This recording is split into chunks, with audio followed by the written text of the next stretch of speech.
He was relieved to know that it was not that I did not wish to learn, but it was the teacher. The very next day, he sent me to a private school on the other side of town, run by a Mr. Marsh. Mr. Marsh was quite possibly the best teacher I have ever known.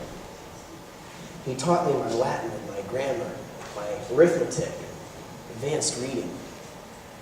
I was able to learn very quickly under his teachings. In fact, after just over a year of schooling under Mr. Marsh, he told me that I was ready, at the age of 15, to take the entrance examinations to Harvard. He promised that he would go with me to take the exam, to introduce me to the deans of Harvard who would be administering it, and stand by while I answered the questions. But he fell ill the day before I was to go. And so I rode from Braintree to Harvard by myself.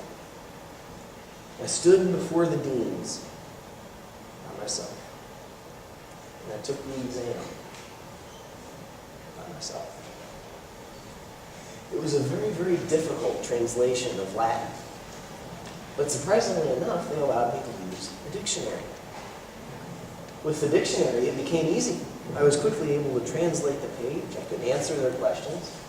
And before I knew it, I was admitted to Harvard University.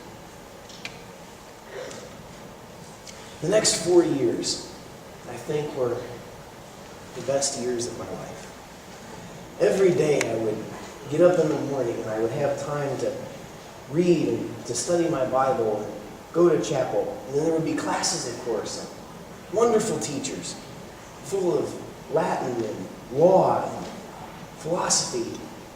Wonderful subjects I had never encountered back in my own village. It was while I was going to Harvard, I decided that lawyering would be my profession. My father and mother wished that I would become a minister, but I had seen how the members of the churches at home were always talking behind their backs, and no matter what the minister preached about, he would always be the subject of gossip in the village. So I decided that law was the route for me. I remember reading my law books and studying every one of them that I could find, not just to pass the tests, but to become a full master of my field. After I completed my 4 years at Harvard, I could not go straight into the law profession because I did not have the teaching under an apprenticeship with a local lawyer. So I went to teach school in the town of Brewster, which was 60 miles from the university. I rode there in a single day to take up my new position as a schoolmaster. In that school, I taught miniature generals and middle-sized scientists. A wonderful collection of young minds. They were a challenge to me, sure, but I could see the potential that they had. And I enjoyed those days as a teacher, but I was finally able to earn enough money to pay a James Putnam to teach me the lawyering trade. The fee was only $100 whenever I could find it convenient to pay. I spent the next year or two with him, studying the books, studying the law, learning how to write and draw contracts. In fact, I read one volume of law books that was fully 8 pounds in weight. And finally, after this apprenticeship was over, I was ready to become my own lawyer. I began riding the circuit, going to different towns in the Boston area. Eventually took my very first case. See, there was a man named Lambert who let his horses run loose, and they trampled all over the crops of his neighbor Joseph Field. But Lambert took his horses out of the field and did not offer any damages to Field. So Field was suing Mr. Lambert for the amount of damages done to his crops. I wasn't sure that I wanted to take this case, but my mother persuaded me to take it for fear that it would be known I did not know how to draw a simple writ. Well, as it turns out, I lost the case. The judge just dismissed my writ against Lambert because I did not include the words "in the county of the direction of Braintree" in the opening for a few sentences. And so the judge, who was the father of the defendant's lawyer, dismissed the case. I knew I could not go on losing. This was my first case, of course, but I could not go on losing like this. So I went back to my law books and I studied them once again, fully intended to become master of all that I could know in this field.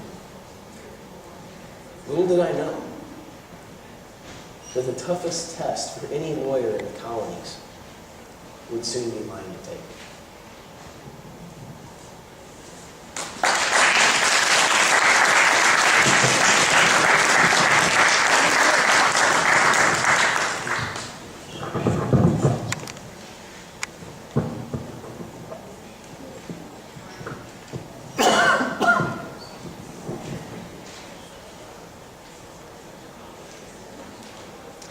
Well, John Adams found himself in a very unlikely position in Boston as a lawyer. Boston was, before the Revolution, what I would call a very argumentative place. They were engaged in this long, drawn-out argument with England over taxation.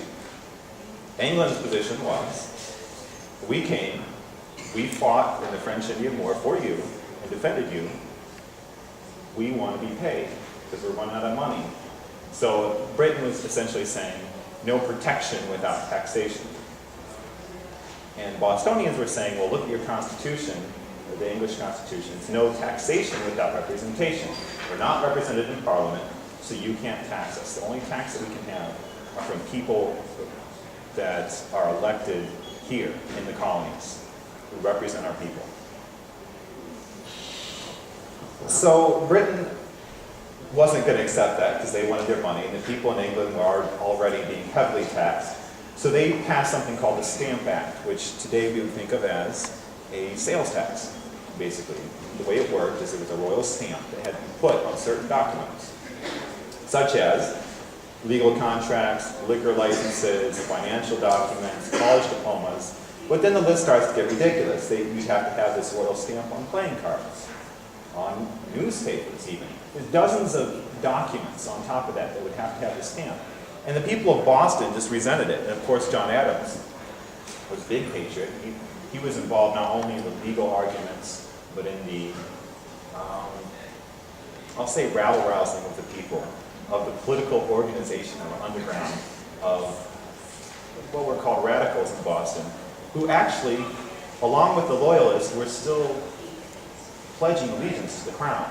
They weren't openly in revolt, but they were undermining England at every chance they got.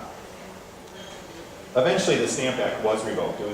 They successfully argued that this was unconstitutional. They had to revoke it. But in the meantime, the Bostonians had really gained a lot of political traction. I should say the rebels, the patriots, had gained a lot of political traction from this very unfair tax. And the people of Boston were very hostile. So the next thing to come along was the Townstead Act, which was designed to place taxes on goods coming in to the port. So they're saying, well, we're not taxing the people. We're not taxing without representation. We're just saying the goods you import from England need to have duties paid on them.